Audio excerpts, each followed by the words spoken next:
कुछ है तुम नश्वर को एकत्रित कर रहे हो और बुद्धिपूर्वक तुम समझते हो कि तुम्हारा नहीं है। तुम्हारा हो तो तुम्हारे कहने में चले, तुम्हारा हो तो तुम्हारे साथ चले, तो तुम्हारा नहीं है। लेकिन जो वास्तविक में तुम्हारा है उसका अगर ज्ञान हो जाए तो सचमुच तुम्हारा तो बेड़ा पार हो जाए, लेकिन तुम्हारी मस्ती की नजर जिन पर पड़े उनके भी जन्म जन्म के पाप कट जाएं। तुम्हारा आत्मा इतना महान है, तुम जिस ईंट पर पैर रखो वो ईंट पूजने योग्य हो जाए, तुम जिस वस्तु को छुओ वो वस्तु प्रसाद बन जाए, और तुम जो अक्षर बोलो वो मंत्र हो जाए। ऐसा तुम्हारा गहरा अपना आपा का सामर्थ्य है। तो सचमुच तुम घाटे का धंधा कर रहे हो। घर बार छोड़कर गए थे और लालजी महाराज से मित्रता हुई थी, जेठानंद वहां पहुंच गए। लागभग करके ये भोले महाराज को तैयार कर दिया और ये महाराज मोरे को समझाने लगे कि भाई आटलू कगरे छे, मोटा भाई छे અને બૈરું છે, તમે ઘરમાં રહીને ભજન કરો, નર્મદા કિનારે આવજો, કોક વખતે अनुष्ठान करजो, બધું હાચવવું જોઈએ। मैंने कहा देखो खबरदार महाराज, हमारी तो मित्रता थी और मैं इनको मधुरता से कभी कभी डांट भी देता हूं, अभी भी डांट रहा था, चुप, विनोद था, हमारा प्रेम था। मैंने कहा आपका और हमारा संबंध ईश्वर के नाते हुआ है, और भाई आकर आपको कगरा है, ये वो कर रहा है, तो आप उसके पक्ष में न्याय कैसे देते हैं? आप अगर उसके पक्ष में न्याय देते हैं तो हमारा और आपका मेल नहीं होगा। मैं तो ये चला तो लालजी महाराज हो कि आटलो बधो वैराग्य, अरे केव पड़े, सरल तो है, पगे लागू। मैं क्या नहीं, पगे मेरे को नहीं लगो, खांड वाले को लगो। क्यों? मैं क्या वो बड़ा वैरागी? बोले नहीं, तमे बहु वैरागी। मैं क्या वैरागी हूं? जो नश्वर चीजें छूटने वाली है, जो जबरन छूटने वाली है, उसको समझ के छोड़कर आ गया हूं, और छोटी तुच्छ चीज छोड़कर शाश्वत चीज की इच्छा कर रहा हूं। मेरा वैराग्य तो कुछ नहीं, वैराग्य तो बड़े भाई का है कि अनंत ब्रह्मांड नायक सच्चिदानंद परमात्मा का त्याग करके 4 बोरी शक्कर में जीवन बिता रहा है। कितना वैरागशाली है बेचारा। 4 पैसों के लिए जिंदगी बेच रहा है, बोलता है खांड बेचता हूं। खांड क्या बेचता है यार, जिंदगी बेच रहा है भैया। जिनकी नौबतों से गूंजते थे सदा को आसमां, वे खुद बेदम हुए, अब हूं नहा कुछ भी नहीं। समय की धारा, काल का चक्र ऐसा है, बड़े बड़े राजा सम्राट कहां चले गए कोई पता नहीं। ऐसे हम लोगों का शरीर भी कभी कहां चला जाएगा कोई पता नहीं। तो महाराज शरीर ऐसे ही तितर बितर हो जाए, उसके पहले जो पाना है वो जो पा लेता है, सचमुच में वो बुद्धिमान है, सचमुच में वो धनवान है, और जिसने मन को थोड़ा बहुत नियंत्रित किया सचमुच में वो सत्तावान है। तो आज का श्लोक हम लोग अभी इतना ही समझेंगे। आप लोगों को देर होती होगी, फिर भी मैं एक आध बात और कहना चाहता हूं कि जितना हो सके अपने जीवन में चिंता को महत्व नहीं देना। भविष्य का, मेरा खान पान का क्या होगा, मेरे बीवी बच्चों का क्या होगा, इसका क्या होगा, उसका क्या होगा, उस चक्कर में मत पड़ना। एक बड़ा भारी पहलवान था, उसलिए बड़ा भारी पहलवान था कि बचपन से वो किसी गांव से चला आया और अखाड़े में जम गया। अखाड़े में जम गया तो और लोग तो घर बाहर जाते, उसको तो अखाड़े में जमना और हनुमान जी का थोड़ा चर्चा सुना देना, दंड बैठक कर देना, और बदले में दक्षिणा में दूध आए और पी लेना।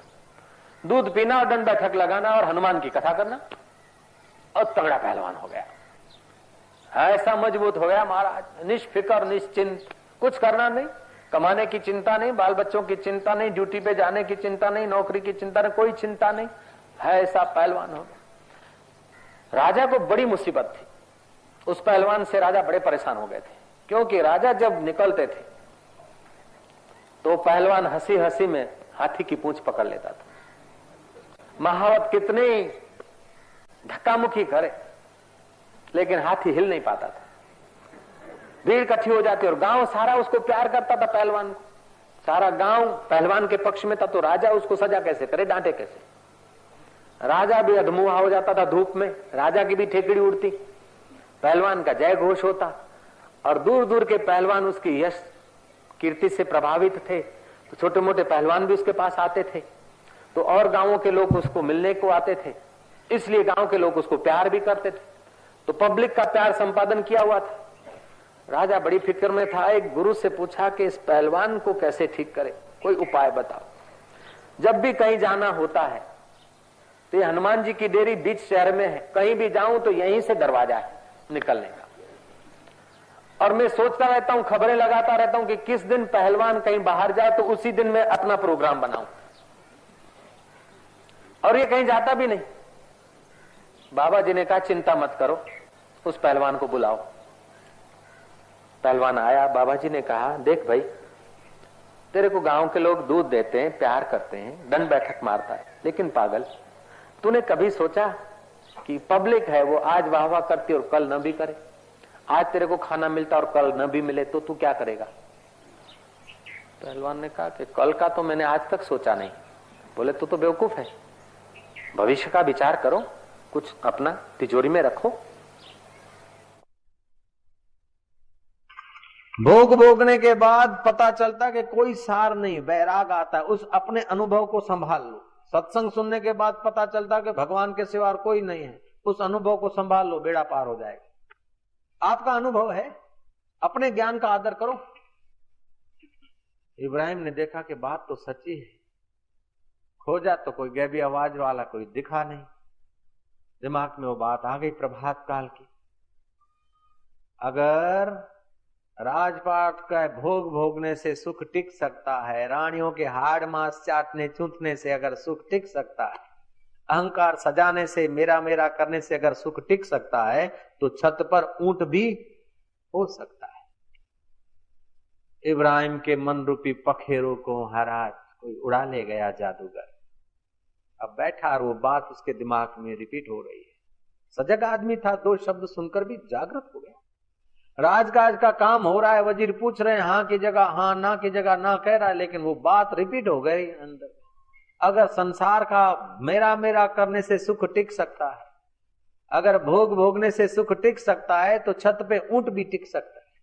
ये बात उसके दिमाग में घूम रही। राजकाज का काम चल रहा था। महाराज दोपहर का समय हुआ, एक राजा आया और सामने आकर टांग पे टांग चढ़ा के बादशाह होके बैठ गया। इब्राहिम ने वजीर को बोला कि महाराज को बोलो ये कोई सराया नहीं, कोई धर्मशाला नहीं है, ये तो राज दरबार है। फकीर बोलता है कि राज दरबार है, धर्मशाला नहीं है, तो इसमें तू आया उसके पहले कौन था? बोले उसके पहले तो और कोई राज करके गया, उसके पहले बोले और कोई था, और तू जाएगा कि सदा रहेगा? बोले मैं जाऊंगा तो और कोई राजा बनेगा यहाँ का। तो बोले कई आके गए, कई आके चले गए, और जो बैठा है वो भी जाने वाला है, और जो आएगा वो बोले वो भी जाएगा। राज तो ये बना रहेगा, लेकिन राजा आके चले जाएंगे। बोले सराया किसको बोलते हो? कुछ आए और गए, और जो बैठे वो भी जाएंगे, और जो आएंगे वो भी जाएंगे, वही तो सराया है। तो ये दुनिया तो सराया है, धर्मशाला है, मेरा मेरा काहे करे रहा हो। ये संसार मुसाफिर खाना है। नालत उस जीव नु जो दमदा करे बेसा, जो संसार की वस्तुओं को और संसार को सच्चा समझता उसको धिक्कार है। ये तो धर्मशाला है, ये आपका नहीं है, सब ठाकुर जी की लीला है। मेरा मेरा मत करो, ये ठाकुर जी जिसका सब कुछ है वो तुम्हारा है। महाराज इब्राहिम को लग गई चोट और इब्राहिम पहुंचा भारत में। बोले महाराज जब सराया है तो आप संभालो, हम चल दिए। बिल्ख का सम्राट राज्य पाट को छोड़कर, जो मरने के बाद जबरन छोड़ना पड़ता है, वो विवेक से जागते छोड़कर आ गया, और आ गया भारत में, और साधु पुरुषों की शरण लिया और सन्यासी हो गया। सन्यासी हो गया और लकड़ियां करके आता था 6 पैसे। एक आने के अंदर खजूर और रोटी बना के खा लेता, 2 पैसा बचाता, कुछ इकट्ठा होता था भंडारा कर देता था। जब राजपाट छोड़ा तो 2 पैसे क्या संभालेगा वो। अब महाराज मन में आ गया कि मैं अपनी कमाई का खाता हूं, जयराम जी की, मैं दान का नहीं खाता हूं। अगर समझ में आ जाता कि शरीर ठाकुर जी का है, मेहनत ठाकुर जी का है, खुराक ठाकुर जी का है, तो यह अहंकार नहीं आता। आखिर वो इब्राहिम सन्यासी वेश में संतों को खोजते खोजते एक संत पुरुष पहुंचे हुए आत्मवेता के चरणों में गया। बोले महाराज बिल्ख का राज्य छोड़ दिया, फकीरी ले ली, अभी भी मालिक की मुलाकात नहीं हो रही, और मैंने सुना है कि हमारे और मालिक के बीच में अहंकार आड़ा आता है, तो आप कृपा करके मेरा अहंकार ले लीजिए। फकीर पहुंचा हुआ था, उन्होंने देखा कि आदमी बुद्धिमान है, त्यागी भी है, राजपाट ठुकराया है ईश्वर के लिए, फकीर कुछ अजगैबी थे, बोले देख अगर अहंकार देना चाहता है तो आधा देगा कि पूरा? बोले महाराज पूरा ही ले लो। अच्छा तो कल सुबह 4 बजे आ जाना, पूरा ले लूंगा। प्रणाम करके रवाना हो रहा तो बाबा ने बुलाया कि देख कहीं छोड़ के मत आना, पूरे का पूरा ले आना। इब्राहिम सोचता कि कहीं छोड़ने की तो चीज नहीं, ये तो मुसीबत साथ में ही रहती है अहंकार की। तो वे भी बाबा हैं, अच्छा महाराज लाऊंगा साथ। दूसरे दिन सुबह हाजिर हो गए। बोले अहंकार लाया है, जो पर्दा बना बैठा है मेरा मेरा करके उस अहंकार को ले आया? बोले महाराज लाया। महाराज ने उठाया डंडा, बोले हम अब खोज कहाँ है वो अहंकार? महाराज अंदर रहता कि अंदर कहाँ रहता है, खोज, नहीं तो अब उठने नहीं दूंगा। आना तेरे हाथ की बात है, जाना मेरे हाथ की बात है। डंडा दिखाया, बड़ी आंखें दिखाए, बोले अब तो अहंकार को खोज और देना पड़ेगा। खोज खोज, महाराज डांट रहे, खोज खोज कह रहे, अपनी कृपा भी बरसा रहे। महापुरुष डांटते हैं उसमें भी कुछ कल्याण हो जाता है। दुर्जन की करुणा बुरी, भलो साईं को त्रास, सूरज जब गर्मी करे तब बरसन की आस। दुर्जन आदमी अगर मिठाई भी खिला देता है तो बेकार है, फिल्म में भी ले जाता अपने पैसों से तो भी समय तो तुम्हारा बर्बाद करता है। और सज्जन आदमी अगर डांटता भी है, माँ डांटती भी है तो कल्याण के लिए, बाप डांटते तो कल्याण के लिए, संत डांटते तो भी कल्याण के लिए। संत ने डांटा कि अहंकार को निकाल, ऐसे नहीं जाने दूंगा। खोज कहाँ? आंखें बंदी, खोज खोज कहाँ रहता है? जो खोजता है कि अहंकार कहाँ रहता है, खोजता खोजता खोजता संत के वचन सुनता जा रहा है। पवित्र वातावरण था, संत ने वहां तप किया था, उस वाइब्रेशन में, उस वातावरण में इब्राहिम का मन शांत होता गया, गहरे उतरता गया, गहरे उतरता गया। थोड़ी देर के बाद देखा क्या ध्यान मग्न हो गए। 4 बजे से 6 बजे तक वो इब्राहिम ध्यान मग्न हो गया। महाराज जहां एक तरफ सूर्योदय हुआ और अंदर आत्म सूर्य का प्रकाश, इब्राहिम की आंखें ब्रह्म तेज से चमकने लगी, चेहरे पर आत्मिक शांति का साम्राज्य छा गया। धीरे धीरे आंख खोली और सामने फकीर खड़ा है, साधु खड़ा है। बोलता है बेटा अहंकार कहाँ है? बोले गुरु महाराज जब तक ठीक से नहीं खोजा था तो वही सता रहा था, अब खोजा तो मिला नहीं। जैसे केले के थड़ को देखते तो मजबूत और परते हटाते जाओ तो अंदर कुछ नहीं। प्याज को देखते तो पत्थर जैसी, लेकिन परते हटाते जाओ तो कुछ नहीं। ऐसे ही देखती आंखें हैं और अहंकार बोलता है मैं देखता हूं। सुनते कान है और अहंकार बोलता है मैं सुनता हूं। सूंघता नाक है, बोलते मैं सूंघता हूं। चखती जीभ है, बोलते मैं चखता हूं। ठंडा और गर्म चमड़ी को लगे कि मुझे ठंडी लग रही, मुझे गर्मी लग रही। काला तो होता है चमड़ा कि मैं काला हो गया हूं। गोरा होता है चमड़ा, बोले मैं गोरा हो गया हूं। अभी सर्दियां आएगी, जरा मांस बढ़ेगा, बोलेगा मैं जाड़ा हो गया हूं। और गर्मी में मांस जरा कम हो जाएगा, बोले मैं पतला हो गया हूं। ये अपने ऊपर थोप देता है पड़ते, और अहंकार मजबूत होता है मैं तू क्या है रे, मैं अरु मोर तोर की माया, बश कर दीनी जीवन काया। तू है ही नहीं और खाम खा परेशान कर रहा जीवों। ये बात सच्ची है कि नहीं? चमड़ा काला गोरा होता है कि नहीं? और करते क्या है कि मैं काला हो गया, मैं गोरा हो गया।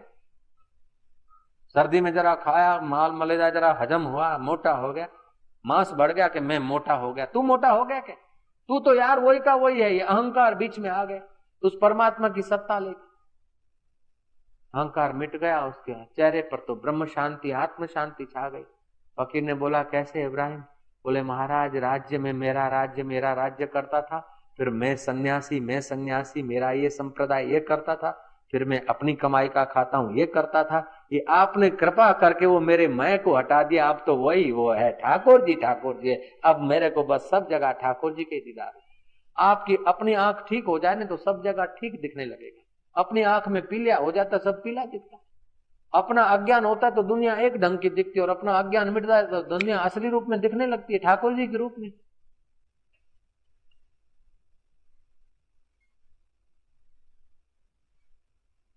जिधर देखता हूं खुदा ही खुदा है, खुदा से न कोई चीज जुदा है। जब अव्वल और आखिर खुदा ही खुदा है तो अब भी वही है, क्या उसके सिवाय? आपकी दृष्टि ठाकुर जी की कर दो, भगवान मैं दृष्टि कर दो, बड़ी शांति मिलेगी, बड़ा सुख मिलेगा। सुबह उठो, बिस्तर पे बैठो, ये ठाकुर जी का शरीर उठा है। क्यों ठाकुर जी? ये आपका पुतला उठा है, अब उसी का उपयोग करूंगा। मेरे ठाकुर जी जय हो तेरी। आप प्यार करते हो, अपने दिल को ऐसा पवित्र करोगे गंगा स्नान हो जाएगा बिस्तर पे। जयराम जी बोल दो। भोजन की थाली आ जाए कि ठाकुर जी का भोजन है और ठाकुर जी का शरीर है। ओम पानाय स्वाहा, पानाय स्वाहा, व्यानाय स्वाहा, उदानाय स्वाहा, समानाय स्वाहा। अगर ये आ जाता है तो ठीक है, नहीं तो मेरे ठाकुर जी का भोजन करा। ठाकुर जी का अन्न है, ठाकुर जी का अन्न है, ठाकुर जी का धन है, ठाकुर जी का जल है, ठाकुर जी का फल है। आप भोजन नहीं कर रहे, तपस्या हो रही है, और उस भोजन से जो रस बनेगा वो आपके मन और बुद्धि को ऐसा दिव्य बनाएगा, ऐसा दिव्य बनाएगा कि भक्त की भक्ति फलती, तपस्वी का तप फलता है, जोगी का जोग फलता है, और जो आनंद आता है वो आनंद आपको घर बैठे मिल जाएगा। जाता क्या है आपका, जाएगा क्या? क्या घाटा होगा इसमें? बेईमानी का घाटा होगा। बेईमानी कर रहे हैं ठाकुर जी का सब, और मेरा मेरा करके मुसीबत जाएगी, चिंता जाएगी, और क्या जाएगी। नारायण नारायण नारायण नारायण नारायण नारायण। एक लड़की बड़ी सुंदर थी, इतनी सुंदर थी कि बड़े बड़े राजा भी उसको अपने चक्कर में लाना चाहते थे। बुद्ध को पता चला, और उस लड़की को 1600 वर्ष की युवती, लंबे लंबे बाल और अपना रूप लावण्य सौंदर्य था। बुद्ध ने उसको आदमी भेजा, बुद्ध के बुलाने से वो आ गई। बुद्ध ने कहा मेरे सामने खड़ी हो जा। खड़ी हो गई। बुद्ध ने एक टक देखा, वो बुद्ध के सामने सुंदरी खड़ी है, विश्व सुंदरी उसका नाम था, और थी भी ऐसी उस समय की विश्व सुंदरी। जैसे मैगडलेन मिली थी जीसस को, वो भी बड़ी सुंदरी थी। मैगडलेन उसके पास गए, वैश्या के पास, और उसको बदल दिया मैगडलेन को। ऐसे विश्व सुंदरी को बुलाया बुद्ध ने, और सामने देखा, और बुद्ध ने अपने योग बल से, संकल्प बल से विश्व सुंदरी पर दृष्टि डाली। वो विश्व सुंदरी लड़की देख रही कि मैं 20-22 साल की हो गई हूं, ऐसी लग रही। इतने में देखती कि मैं 35 की हो गई, झुर्रियां पड़ गई थोड़ी बहुत, और जो सौंदर्य या रूप लावण्य था वो तो झड़ गया। इतने में देखते देखते, जैसे रामायण की सीरियल में देखा नहीं कि कैके के बाल एकदम सफेद हो गए एक झटके से, जयराम जी की, देखते देखते उसके बाल सफेद हो गए, झुर्रियां पड़ गई। 50, 55, 60, 65, 70, 75, ओ बुढ़ी हो गई, दांत गिर गए, नाक का टेढ़ा टेढ़ा हो गया थोड़ा, आंखें अंदर चली गई, मुंह में से लाड़ पड़ रही है, हाथ में लकड़ी आ गई। वो विश्व सुंदरी महसूस कर रही है कि मैं बुढ़ी हो गई, झुर्रियां पड़ गई, कुबड़ा हो गया, शरीर हो गया। अब लोग तो मेरे तरफ देख कर उल्टी करते हैं, अरे रे रे, मेरा इतना अनादर हो रहा है, लोग थूक रहे हैं, अपमान कर रहे हैं। इतने में वो चीखी, चीख पाड़ी, आक्रांत किया, बुद्ध को बोला आप ये क्या कर रहे हैं, बनते हैं मुझे, ये क्या कर रहे हैं। बुद्ध ने कहा मैं कुछ कर नहीं रहा हूं, जो होने वाला है वो दिखा रहा हूं, जो होने वाला है शरीर की हालत वो दिखा रहा हूं, कर कुछ नहीं रहा हूं। एक दिन ऐसा आएगा लोग तेरे से मुंह मोड़ लेंगे। इससे इस सौंदर्य को अपना मत मान, इस सौंदर्य की पवित्रता से सुरक्षा करके भगवान की दी हुई चीजें, भगवान की सेवा में लग जा। आड़ मास को चूंथने और चाटने में लगेगी तो बर्बाद हो जाएगी। नारायण नारायण नारायण नारायण नारायण। आखिर क्या होगा, ये शरीर कितना भी सुंदर हो, कितना भी कैसा हो, बुढ़ापे में देखो उसकी हालत, दांत गिर जाते हैं, नाक का टेढ़ा टेढ़ा हो जाता है, आंखें अंदर घुस जाती, पानी टपकता रहता, रात को नींद नहीं आती। वो घर वाले बोलते हैं डोकरो डोकरी मरे तो ठीक हो जाना, कहीं वे जाए भगवान तो तने ठाड़ धराऊंगा क्या।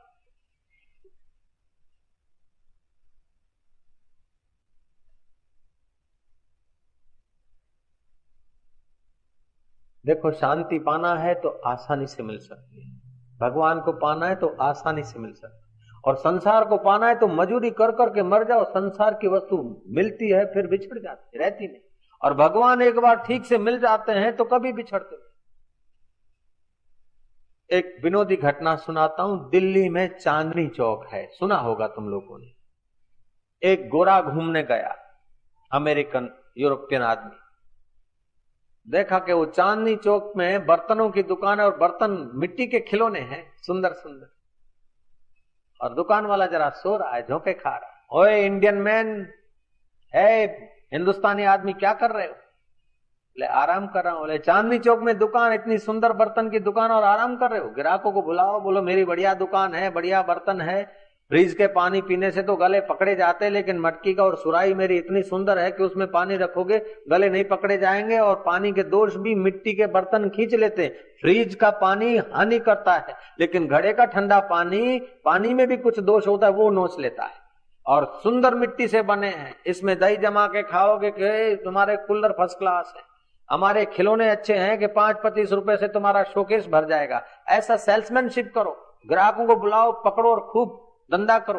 बोले फिर क्या होगा? बोले फिर खूब पैसा कमाएगा। बोले फिर क्या होगा? बोले दूसरी दुकान तीसरी दुकान कर लेना। बोले फिर क्या होगा? बोले फिर बहुत पैसा हो जाए तो you come to America, America आ जाना, वहां एक फैक्ट्री डाल देना। बोले फैक्ट्री डाल दिया, आफ्टर व्हाट विल बी? बोले वहां एक बड़ा तू धनाढ्य आदमी हो जाएगा, मिलियनर हो जाएगा, डॉलर हो जाएंगे। डॉलर हो गया फिर क्या होगा? बोले फिर तू ऐसा करना कि एक बंगलो स्विट्जरलैंड में लेना और एक हाउस बोट कश्मीर में लेना और आराम करना, मजे से जीना। उसने कहा अभी आराम कर रहा हूं, वो करने दे, इतनी मुसीबत के बाद आराम करने की बात कर रहा है यार। इतना कर करा के भी आराम करना है तो अभी करने दे जरा यार, काय को मुझे मुसीबत में डालता है, तेरे को मुसीबत मुबारक हो। ऐसी घटना घटी थी।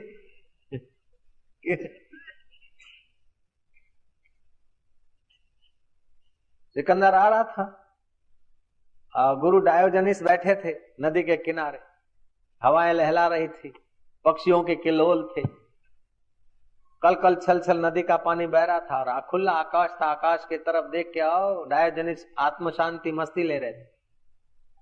महाराज सिकंदर ने पूछा कि मुझे आज्ञा में जाता हूं। कहां जाता है? कि युद्ध करने। समझो युद्ध क्या, फिर क्या होगा? बोले राज ले लूंगा मेरा, और तोरा हो जाएगा। फिर क्या करेगा? कि दूसरा राज जीतूंगा। फिर क्या करेगा? तीसरा टापू जीतूंगा। समझो जीत लिया तीसरा, फिर क्या करेगा? बोले मैं एशिया खंड जीतूंगा, भारत पे चढ़ाई करूंगा, भारत को वश करूंगा, भारत जीतूंगा। अरे तू अपने को जीत ले गए, समझो तूने भारत जीत लिया, फिर क्या? बोले फिर आराम से रहूंगा यूनान में आके। अरे इतनी मुसीबत मोल लेके फिर तू आराम से आके यूनान में रहेगा तो अभी रहो ने, खाने को तो है साल भर का, ऐशो ऐशो मेरा मेरा करके क्यों मुसीबत मोल ले? सूरज के किरण मुफ्त में मिल रहे हैं, नदी का जल मुफ्त में है, हवाएं मुफ्त में है, बाकी जो खाना है वो खाओ और सेवा करोगे। बोले बात तो तुम्हारी सच्ची है, लेकिन अभी जाने दो, जाने तो दे। तो यूनान को जिंदा पहुंचेगा कि नहीं ये भी कोई भरोसा है कि जीत लूंगा, ये जीत लूंगा फिर आराम करूंगा। और सच्ची बात है कि यूनान को पहुंचा नहीं, रास्ते में ही मर गया वो। ऐसे ही हम ममता से ये करूं ये करूं ये करूं ये करूं करके कहीं के कहीं मर जाते, पता ही नहीं चलता। आपको बुरा न लगे तो मैं एक बात कहूंगा कि अभी इस गांव के या किसी 2-4 गांव का शमशान होगा। बड़े गांव में तो हर कलाक में मुर्दे चलते हैं, लेकिन अभी भी कई लोग कोई न कोई शमशान में चलता होगा। आज के दिन भी कोई आदमी गया होगा। कल जो जाने वाले आज घूम रहे हैं और कल उनकी राम राम होगा कि नहीं होगा? ऐसे अपनी भी कल आ जाएगी कोई, के कोई पता है क्या? जब शरीर का कोई पता नहीं तो मेरा मेरा करके बेईमानी करके क्यों अपने इज्जत गंवावे? कल आप सुबह उठ के ठाकुर जी का सब स्वीकार कर लो। लड़की ठाकुर जी की, लड़का ठाकुर जी का, धन ठाकुर जी का, मकान ठाकुर जी का। हमारी तो बेईमानी थी, वो बेईमानी हम छोड़ देते। जयराम जी की टेंशन रहित हो जाओगे, चिंता रहित हो जाओगे, जो कुछ काम करोगे ठाकुर जी का करोगे तो आपको तो प्रमोशन होता जाएगा क्या? जयराम जी की। तो महाराज अपने मन में ईश्वर के लिए स्नेह रखो, ईश्वर को अपना और अपने को ईश्वर का मान, और ये सारा संसार ईश्वर का मानकर उसको निमित्त बन के सेवक बन के काम करो, आपका बेड़ा पार। नहीं तो मेरा मेरा करके संसार का काम पूरा नहीं होता। 2 मित्र थे, एक तो वैदराज बन गया और दूसरा बन गया दुकानदार। वैदराज जरा पवित्र आदमी था, भगवान का ध्यान भजन भी करता था, और दुकानदार तो मेरा मेरा मेरा मेरा मेरा खपे खपे में, उसको टाइम नहीं मिलता। एक दिन वैदराज ने कहा कि भजन भजन करो। बोले महाराज टाइम नहीं है, धंधा बढ़ गया है। वैदराज ने देखा कि इसको तो ऑपरेशन करना पड़ेगा, ऐसे समझेगा नहीं। वैदराज ने कहा कि भाई देखो 5 सेर मेढक की जरूरत है दवाइयों के लिए, 5 सेर मेढक चाहिए किसी डॉक्टरी प्रयोग करने वाले लड़कों को देने, और रुपए 500 मिलेंगे। उसने बोला वो तो मैं ला दूं, अब तो टाइम है। वो चला गया तालाब पे, 2-4-10 घंटे में वो मटके में मेढक भर के आया। वैदराज ने कहा ये ले तराजू और 5 सेर मेढक तोल के दे दे और 500 रुपए ले ले। उसने तराजू में मेढक डाले और जो तराजू उठाए तो 2 मेढक कूद के इधर भागे, 2 उधर भागे। तराजू रखी, वो गया मेढक को पकड़ के डाला, पकड़ के रखे और जो तराजू उठा तो 3 उधर को भागे, 1 उधर को भागा। फिर उनको लाया तो पहले वाले जो बैठे थे वो निकले, 2 को रखे तो 4 भागे, 4 को रखे तो 3 भागे, 3 को रखे तो 5 भागे, 5 को रखे तो 8 भागे। महाराज वो तो लावे और वो भागे, वो लावे और भागे, वो मेढक तो कूदते रहे। मेढक चुप क्यों बैठेंगे तराजू में? ओहो, शाम को तोलने लग गया। दिन भर तो मेढक इकट्ठे किए, शाम को तोलने लग गया। तोलते तोलते मेढक तो तुले ही नहीं, कूदा कूद करे, जो तराजू उठाए तो मेढक तो कूदे। ऐसे करते करते रात्रि हो गई, 11 बज गए, 12 बज गए। वैदराज दूसरी खिड़की से देख रहा कि अभी तक ये थकता नहीं। धन्य है मोह, धन्य है बेवकूफ। उसने बोला दिन को खाया नहीं, संध्या को खाया नहीं, रात का खाना खराब हो गया, मेढक नहीं तुलते, अब तुलेंगे ये तो विचार कर। ये तो कूदते रहेंगे कि ये तुलेंगे कैसे?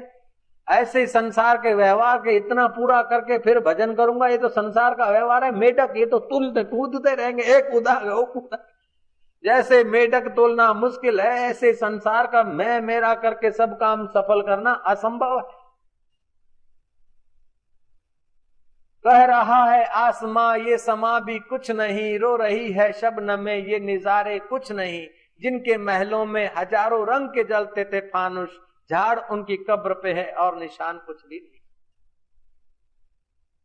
एक भागवत की विनोदी कहानी सुना देता हूं। भगवान श्री कृष्णचंद्र ने देखा कि लोग मेरा पैसा मेरा धन करके मक्खन भी कंस को दे आते, पापी कंस से डर। बच्चे बेचारे भूखे प्यासे रहते और दूध बिक्री कर दे। अरे बच्चों को दूध घी मक्खन खिलाओ, बच्चे वो बेचो, जय जय। नहीं मेरी साड़ी बनाऊंगी, मेरे गहने बनाऊंगा, मेरा खेत बढ़ाऊंगा, ऐसे करे। बच्चों को नोचो क्यों? वो मटलियां फोड़ के चोरी करके भी वो मक्खन भगवान खिला देते बच्चों। महाराज श्री कृष्ण ने माखन चोर कंपनी बनाई। माखन चोर कंपनी बनाई तो प्रभावती जैसी जो अड़ियल थी न, उसने देखा कि कृष्ण की मां मानती नहीं यशोदा कि कृष्ण चुरा रहे। कृष्ण तो ममता चुराते थे, मेरापन चुराते थे, माखन क्या चुराए? एक दिन उसने क्या करा कि अपने छीका, समझो कि छीका, छीके में माखन माखन बनाकर 2-4 दिन का वलोना करके माखन रख के अपने बेटे को बोला कि कृष्ण को बोल दो कि माखन यहाँ है। श्री कृष्ण आए और प्रभावती के दूर घर में जाके छुप गई। कृष्ण देखते कि हाँ कोई है तो नहीं। कंपनी के आगे वान थे ना, प्रेसिडेंट थे, सब निगाह डालनी पड़ती, कोई है तो नहीं। लेकिन जो छीके के इर्द गिर्द रस्सी बांधी हुई, रस्सी और रस्सियों में घंटड़ियां बांधी है। अब मैं तो युक्ति से कूदूंगा, कोई भी मेरा साथी कूदेगा या हाथ लगाएगा तो घंटड़ी बजेगी और वो कहीं छुपी होगी तो आ जाएगी। कृष्ण ने बोला तू प्रभावती है तो मैं भी तेरा बाप लागू, तू ममता रखती तो मैं भी तेरी ममता जरूर तोड़ू। श्री कृष्ण ने अपनी शक्ति का उपयोग किया, शब्द ब्रह्म को कहा कि मैं अथवा मेरे साथी रस्से को लगे, घंटियों को लगे, हिलाए तो भी आवाज नहीं होना चाहिए। Order is the order, veto power. महाराज बच्चे कूदे, कंधे पे चढ़ गए और आखिर में श्री कृष्ण चढ़े और छीके में से देखा मक्खन है। आज तक तो पहले साथियों को खिलाते थे, बाद में श्री कृष्ण खाते थे, क्योंकि रामा अवतार में सेवा ली थी और मेवा नहीं खिला, तो इस अवतार में बदला चुकाना है, मेवा पहले खिलाओ। फिर श्री कृष्ण ने देखा जब रस्सियां बांधी हुई है और ये है तो हो सकता है कि मक्खन में धतूरा पीस दिया हो, कुछ और गड़बड़ हो, तो आज जरा यहां मेरे को चेक करके खाऊं। प्रॉब्लम हो तो आगेवान को पहले, नेता को पहले जाना चाहिए। ऐसा नहीं कि आग लगा के नेता तो घर में आराम करे और आपस में प्रजा लड़ती रहे। जयराम जी की कृष्ण ऐसे सुंदर नेता थे। प्रॉब्लम होता तो श्री कृष्ण पहले और मक्खन खाना है तो बाद में, लेकिन आज प्रॉब्लम में श्री कृष्ण पहले मक्खन खा रहे हैं, क्योंकि हो सकता है कुछ धतूरा हो, कुछ गड़बड़। श्री कृष्ण ने जो मक्खन का लपका लिया और होठों तक आया तो महाराज घंटियां बजने लगी, टन टन टन टन टन टन। श्री कृष्ण ने कहा है शब्द ब्रह्म क्या बात है, मेरा ऑर्डर भूल गए, साकार होकर प्रकट हो जाओ। शब्द ब्रह्म हाथ जोड़ के खड़ा हो गया। मैंने कहा था कि मत बजना, चाहे मेरे साथियों का किसी का भी हाथ लगे मत बजना, मेरी आज्ञा का बराबर पालन होना चाहिए। तुमने ये आवाज क्यों किया? बोले प्रभु मैं आपकी आज्ञा ही मान रहा हूं। शास्त्रों में लिखा है कि और समय घंटी बजे चाहे न बजे, लेकिन ठाकुर जी जब जीमते हो तो तब टकोरी तो जरूर बजनी चाहिए। इसीलिए मेरे को कटोरी बजानी पड़ेगी। अब ठाकुर जी जब जिमते हो तो घंटी बजनी चाहिए। तो भोजन का थाल आपका है, वस्तु आपकी है, तब तक वो तुच्छ है। जब आप भगवान को अर्पण कर देते तब वो प्रसाद हो जाती। अब उस वस्तु में से लोग बड़े बड़े सेठ बोलते जरा सा प्रसाद दे। क्यों बोलते कि प्रसाद है? उनको बोलो हाथ क्यों टांग रहे हो, चलो तुमको मिठाई दिला देता हूँ, ये तो आधा पेड़ा मिलेगा, वहां पाव भर दिला देता हूँ। सेठ नाराज हो जाएगा, बोले मैं पेड़ा का भूखा थोड़े हूँ, मैं मीठा का भूखा थोड़े हूँ, मैं तो प्रसाद मांगता हूँ। प्रसाद क्यों बना कि वो थाली थी मेरी, तब तक प्रसाद नहीं था, भगवान को अर्पण कर दिया, वो हो गया प्रसाद। उसके लिए बड़े बड़े शाहूकार लोग हाथ लंबा करेंगे। उनको बोलो हाथ काहे लंबा करे रहे हो, ये तो इसमें पेड़ा बर्फी है कि चलो तुमको 1 किलो दिला देता हूँ। वो क्या आपका 1 किलो बाजार का पेड़ा लेगा क्या? नहीं लेगा। थाली का 1 बूंद, एक जरा सा ले लेगा और सिर पे लगाएगा। क्यों लगाएगा? कि ठाकुर जी का हो गया, ठाकुर जी का हो गया, घंटी बज गई, क्या हो गया? प्रभु का हो गया तो प्रसाद बन गया। के ऐसे तुम प्रभु के हो जाओगे, भोजन प्रभु का हो जाएगा तो कितना कीमती हो गया। अमेरिका में हम लोग गए, जो लोग ठाकुर जी को भोजन अर्पण करके कृष्ण को मक्खन मिश्री या राम जी को प्रसाद या कृष्ण को प्रसाद अर्पण करके नहीं खाते, वे लोग बिल्ली और कुत्ता को खिला के फिर खाते। जो बिल्ली और कुत्ता को पालते हैं मजा लेने के लिए, इससे तो धन्य वे लोग हैं जो ठाकुर जी को खिलाकर प्रसाद बना के खाते, वो धन्य है। जो कृष्ण को भोग नहीं लगाते, राम जी को भोग नहीं लगाते, ठाकुर जी को भोग नहीं लगाते, वो बिल्ली और कुत्ता को तो भोग लगाना ही पड़ता है। क्या बिल्ली और कुत्ता को खिलाए, भोग लगाए, वो पाश्चात्य संस्कृति, और राम को और कन्हैया को खिलाकर फिर खाए, ये भारतीय संस्कृति। आप जो कुछ खाइए ना, पहले भगवान को अर्पण कर, ये प्रभु तुम्हारा है, तुम्हारा दिया हुआ तुमको अर्पण करते, और फिर वो भगवान का प्रसाद करके खाइए। के भोजन बना और मुंह में डाला के, अरे तो जानवर है क्या, भैंसा है कि गाया है कि बड़दिया है कि बस लप लप करे। भोजन बना, हाथ जोड़ के ठाकुर जी का भोजन है, ठाकुर जी का शरीर है, खिला रहा, जय मेरे ठाकुर जी। इतना करो तो आपका भोजन भक्ति बन जाएगा कि नहीं बनेगा? नारायण नारायण नारायण नारायण नारायण नारायण। कलकत्ते का मशहूर सेठ जिसका नाम था लाला बाबू, उसकी सैकड़ों पीढ़ियां थी, सैकड़ों मुनीम थे। मुनीमों को लिखते और जवाब देते, कलम की सही करते करते उसके अंगूठा थक जाता था, डिसीजन लेते लेते उसका दिमाग थक जाता था। 4 घोड़ों वाली उसने गाड़ी रखी थी।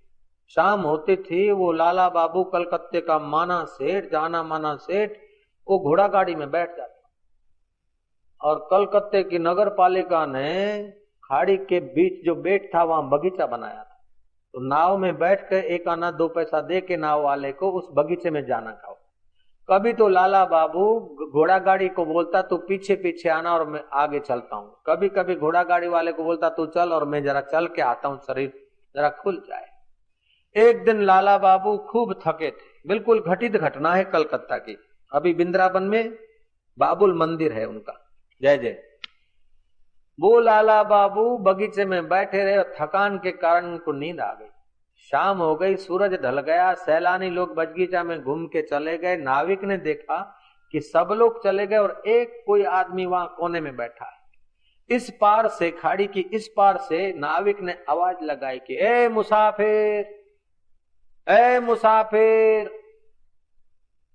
देर हो गई, अरे मुसाफिर ये आखिरी फेरा है, मुसाफिर ये आखिरी फेरा है, मैं जा रहा हूं फिर पछताओगे। ए मुसाफिर, आंख क्यों नहीं खोलते?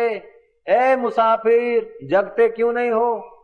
आखिरी फेरा है, फिर पछताओगे, रोओगे। लाला बाबू नींद में थे, अचेतन मन में ये बातें पड़ी। ए मुसाफिर, आंख क्यों नहीं खोलते? आखिरी फेरा है, फिर पछताओगे। उसके अंदर की चेतना जग गई कि वास्तव में मनुष्य जन्म आखिरी फेरा है। ज्ञान की आंख नहीं खुलेगी तो फिर पछताएंगे। भैंसा होंगे तो डंडा खाना पड़ेगा, के घोड़ा होंगे तो चाबुक खाने पड़ेंगे, फिर पछताएंगे। मरते समय सब छोड़ के जाना पड़ेगा। जीवन भर जिसको बढ़ा रहे हैं पीढ़ी पे पीढ़ी, अंत में सब छोड़ना पड़ेगा तो रोना पड़ेगा, और फिर उस वक्त रोने से भी काम तो नहीं चलेगा। अरे रे रे रे, मैं काय करे रहा हूं। नाव में बैठ के किनारे तो आ गए, घोड़ा गाड़ी वाले को बोला तू चल मैं आता हूं। वो अपनी पेढ़ी पे नहीं गए, सीधा रेलवे